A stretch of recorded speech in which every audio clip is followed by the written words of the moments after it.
Hi everyone, Dan Smith here from Sports and Spinal Physio. So in the following video, you're going to see an interview between myself and Mike. Mike is one of our patients who unfortunately suffered an Achilles problem. Now you'll see from the story it wasn't straightforward. So if any of you out there are struggling with tendon problems, particularly Achilles problems, then this will certainly resonate with you. If you have any issues that you'd like help on or advice, then please don't hesitate to get in touch. Comment me in the comments box below and I'll come back to you personally and privately with some help. I hope you enjoy the video. Have a great day. Okay, so hi Mike, thanks for joining me today on this chat. So as we alluded to earlier on today, I've asked you to come on and talk about your injury, because your injury wasn't straightforward and wasn't kind of the classic come into the clinic, get some treatment, on your go. So can you tell me and the audience a little bit about your story of what brought you to the clinic and then what happened? So well, thanks Dan, and I'm more than happy to share. It's been an interesting journey for me, and started off way back last year, 2 years ago, when I decided for wrong or right to suddenly run the London Marathon, and then didn't do the training. So I'm starting to push myself, and I'm pushing myself too fast, and eventually I start getting an Achilles problem. That problem brought me to Sports and Spinal, and I came to see Lucy because I had pulled my Achilles a little bit, and it wasn't going away, and I wanted some help. I was recommended to you guys, specifically to Lucy, because most of my family have been to you. Yeah. And they've all had a great experience and great results.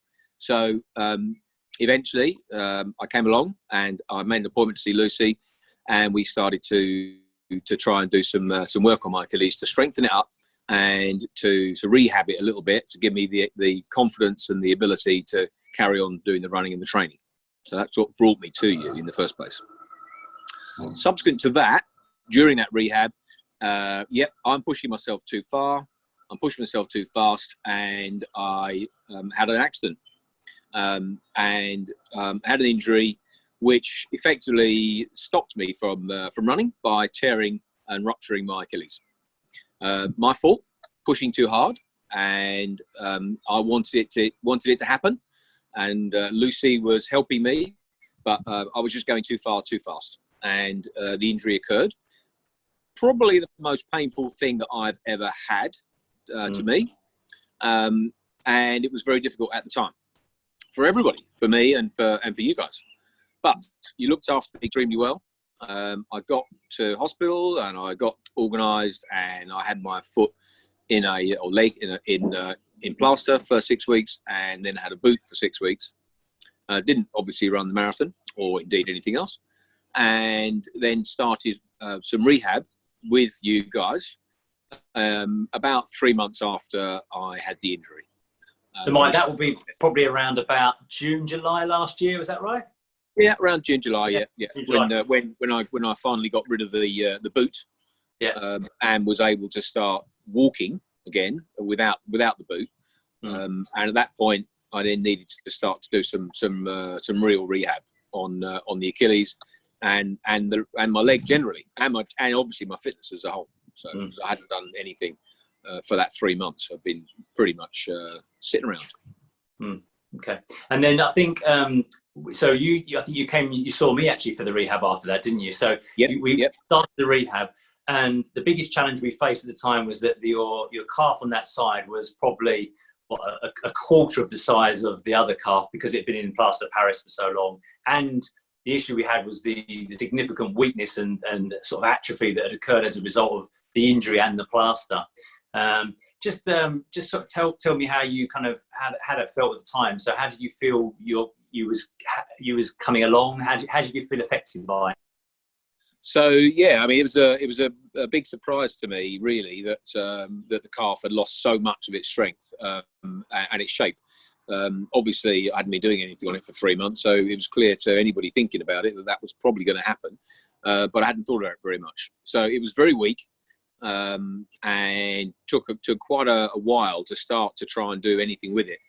The Achilles itself had mended through the 3 months of doing nothing, but obviously was still fragile. So we needed to try and strengthen up both the Achilles and the calf. But the calf was really the surprise for me, because it had no strength at all. I mean, you say a quarter, it may have even had less than that, because everything that I was doing was on my other side for such a long while. So we started then a regime of trying to strengthen up the calf and try and get something in it. And again, to my great surprise and disappointment, day one, I can push myself up on my toes on my right side, and the head is telling me to push myself up on the left side, and the body's not doing it. Yeah. So we started from scratch, really, and it was quite difficult to do that. But little increments and small steps, and we started to get there. You gave me quite a lot of different exercises at the start, which I knew were going to change. 5, 6, 7 weeks into it, we do different things, and there was some signs of some progress. And then we tried to do something different and push it on a little bit further, and eventually we actually see some lifting going on, which was great. I also came along, and your colleague Danielle was good enough to take me on and start doing some massage on that leg and on that calf particularly as well. And I think that also helped quite a lot, just once a week or so. And that went on for quite a while. And what was the turning point? Because I mean, in my mind, I've got something, but I wonder what you think was the turning point. Or in terms of the exercise to do the strengthening, or the turning point at the point at which something started to really happen for me. Yeah, I think the latter, really. I think there was an event that, without putting words in your mouth, we tried you on something, and it surprised both of us.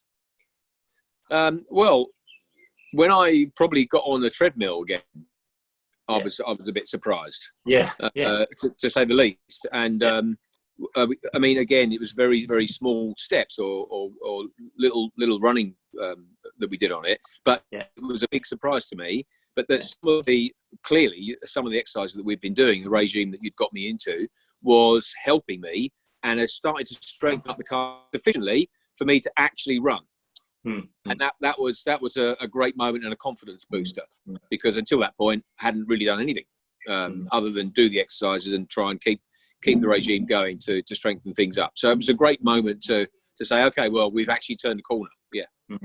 I think for me, the brilliant thing there was that you got the treadmill, and as soon as you got the treadmill started running, over those couple of weeks after that, your healing and your recovery really started to accelerate by the fact that you were actually doing something that you enjoyed, and something that both of us were a bit cautious of you actually trying. So for me, as a 20-odd years of physiotherapy, you're learning all the time, and I learned that it's, you never be afraid sometimes to push someone a bit beyond where you think they're at, and actually it actually steps their rehab up and pushes them on further. So for me, that was a bit of a learning curve for me as well, with you doing the running.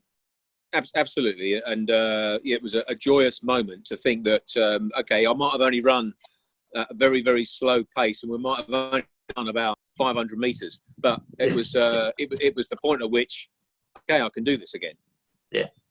So since that, I mean, how have you been since that? We've obviously been locked down now for about 7-8 weeks, and the plan was for you to do a sprint triathlon, if I remember, in June, which obviously is not going to go ahead. So how's your fitness? How's your leg feeling at the moment? Well, I've carried on doing some of the exercises. I'm still, I'm fairly active in my day anyway, with the job I've got. So I'm out and about on it most of the time, most of the day. So it's always getting something to sort of push it along. But I have been doing some of the exercises, and I've been doing a few other exercises to try and push on the fitness levels as well for the last few weeks. And yeah, things are looking okay, actually. I mean, obviously the triathlon is now a dead issue, and that won't happen now, if at all, until later in the year. May not be till next year. We'll have to see. But it's still, the goal is still to be able to get up to running the 5K. And I've probably run 3 or 4 times up to 2.5 miles. So we're getting there. But I'm concentrating a bit more at the moment, because of the lockdown, on the general fitness to try and help me along. And I think that's happening. So my calf has certainly strengthened up. and I think I'm in better shape now, actually, than I was when the lockdown started, because I've concentrated and been able to concentrate on doing a few other exercises to strengthen it up, and carrying on doing the regime that we had before the lockdown.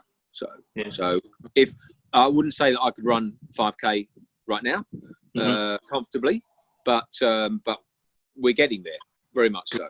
And that may seem daunting to anybody listening to say, well, this is in fact just over a year since the injury occurred. And yeah, it was daunting to me at the time, but that time has gone pretty quickly. And it's been a massive learning curve for me.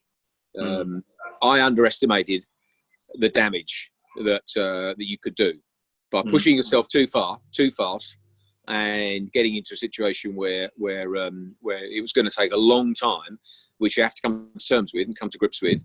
But if you do that and you follow the regime and you follow the advice, then you can definitely get there. But going too far, too fast in rehab is no good. No good. Yeah. So it's taught me something, and you guys have been very patient and very helpful. Great. So I think you summed it. Been done. Because the other thing, just to finish that off, was that I think I did say this to you a few times before the lockdown started, that to have something carrying on actually gave me the momentum to continue to do the exercises. If we had stopped seeing each other, although we dropped it down to maybe once every 2 weeks or so, without that discipline, I think I would have found it more difficult. So it was good to be able to carry that on and just to see the progress and have you look at that progress and give me the confidence that actually things were improving. Right. I think what you're describing there is the kind of the support and the guidance that someone needs when they're recovering from this type of injury, because it's very easy for an athlete to become quite low as a result of this kind of injury. They can't do the sport they want to do. They look to the future and think, will I ever get back to where I was before? And it's easy to find yourself in a bit of a deep hole, really. So I think that the support, the guidance is essential in order to keep that person going in that direction and to make that full recovery.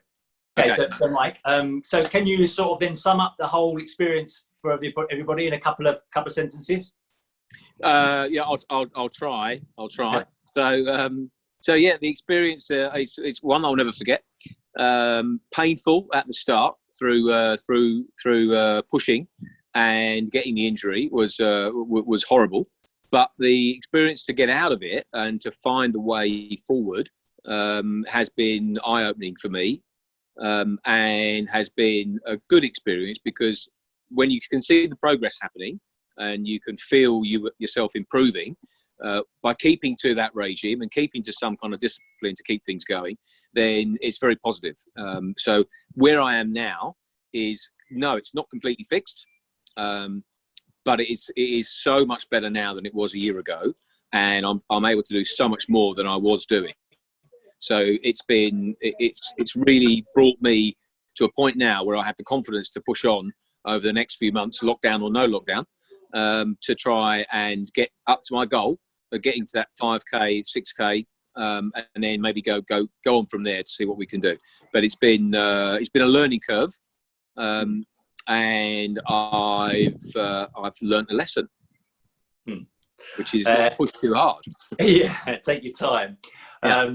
Okay, well, that's been brilliant. I really appreciate your time today, sharing your story with others. I'm sure it will enlighten some people in terms of the journey that they might be on themselves or might need to take in order to get better. Yeah, please don't push too hard going forwards. Take your time. I'll try not to do that. You're ringing in my ears every day. Okay, Mike, thanks so much for your time. Okay. That's brilliant. Thanks a lot. Thanks, Dan. Yeah, cheers now.